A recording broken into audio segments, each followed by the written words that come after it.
Hello movie lovers, welcome back to filmy bowl. Raj Tarun మీద లావణ్య అనే యువతి కేసు పెట్టిన విషయం మనకంతా తెలిసిందే. సో ఆ కేసులో తెలియని కొత్త మలుపులు కూడా వచ్చాయి. మరి ఆ విషయాల్లోకి వెళ్లే ముందు మన ఫిల్మీ బౌల్ ఛానల్ని లైక్ చేయండి, షేర్ చేయండి, సబ్స్క్రైబ్ చేసుకోండి. So coming to the video, Raj Tarun Tiragabadara సామి అని మూవీని అయితే చేశారని మన అందరికీ తెలుసు. సో ఆ మూవీ హీరోయిన్ మాల్వి మల్హోత్రాతో అఫైర్ పెట్టుకుని నన్ను దూరం చేశాడని అతని ప్రియురాలు లావణ్య ఆరోపణలు చేస్తుంది. మాల్వి మల్హోత్రా లావణ్యతో మాట్లాడిన ఆడియో రికార్డ్స్ని కూడా బయటకు వచ్చాయి. వీటి ద్వారా తన వాదన కరెక్టే అని లావణ్య గట్టిగానే వాదిస్తుంది. నన్ను పెళ్లి చేసుకుంటానని ప్రామిస్ చేసి రాజ్ తరుణ్ మోసం చేశాడని బలంగా చెప్పుకొస్తుంది. అయితే లావణ్యకి కౌంటర్గా రాజ్ తరుణ్ కూడా ఆమె పైన చాలా ఆరోపణలు చేశాడండో.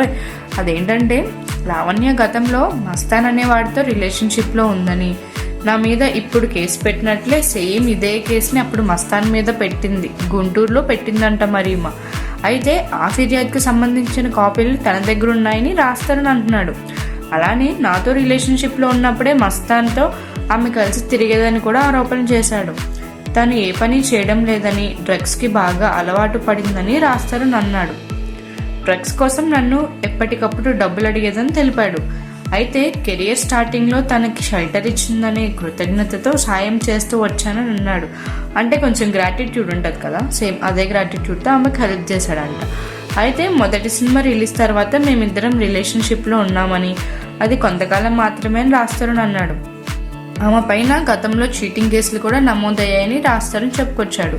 డ్రగ్స్ కేసులో ఆమె జైలుకి వెళ్ళిన తర్వాత నా రెప్యుటేషన్ దెబ్బతింటుందని లావణ్య నుంచి దూరంగా వచ్చేశానని రాజ్ తరుణ్ చెప్పాడు. త్వరలోనే లావణ్యపై అన్ని ఆధారాలు సేకరించి అయితే ఫిర్యాదు చేస్తానని, అట్లనే మాల్వి మల్హోత్రా అనే హీరోయిన్తో కూడా ఫిర్యాదు చేస్తుందని కూడా చెప్పాడు ఆయన. ఆమెపై కంప్లైంట్ చేశాక మొత్తం అన్ని వివరాలు మీడియాకి తెలియజేస్తానని రాజ్ తరుణ్ క్లారిటీ ఇచ్చాడు.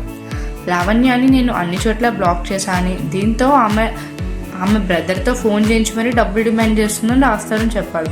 అలానే నా బంధువులు, ఫ్రెండ్స్ అందరికీ ఫోన్ చేసి అసభ్యకరంగా మాట్లాడడం, బ్లాక్మెయిల్ చేయడం చేస్తుందని రాజ్ తరుణ్ ఆరోపించారు. ఇంట్లో వినాయక పూజ చేయడం అనేది నాకు మొదటి నుంచి అలవాటు ఉంది. ప్రతి ఏడాది వినాయక చవితి రోజు కూడా నేను పూజలు చేస్తానని రాజ్ తరుణ్ చెప్పారు. తనతో రిలేషన్షిప్లో ఉన్నప్పుడు కలిసి పూజ చేసిన మాట వాస్తవమేనని రాజ్ తరుణ్ అన్నారు. అయితే మాల్వి మల్హోత్రా నేను రిలేషన్షిప్లో ఉన్నామనేది పచ్చి అబద్ధమని రాజ్ తరుణ్ అయితే ఆ విషయంపై క్లారిటీ ఇచ్చాడండో. సో ఇలా వీరిద్దరి మధ్య గొడవలు ఇంకా ఎక్కువైపోతూ కనిపిస్తున్నాయి. సో రాజ్ తరుణ్ చేసిన ఆరోపణలు, విమర్శలపై లావణ్య కూడా అట్లనే రియాక్ట్ అవుతుంది. ఇద్దరికిద్దరు కౌంటర్లు ఇచ్చుకుంటూ మా దగ్గర ప్రూఫ్స్ ఉన్నాయి అంటూ ముందుకెళ్తున్నారు. సో ఈ పంచాయతీలో ఎవరి నిజం ఎవరి అబద్ధం అనేది మనకి ఇంకా తెలియాల్సి ఉంది. సో మరిన్ని ఇంట్రెస్టింగ్ మూవీ అప్డేట్స్ కోసం ఫాలో అవ్వండి ఫిల్మీ బౌల్.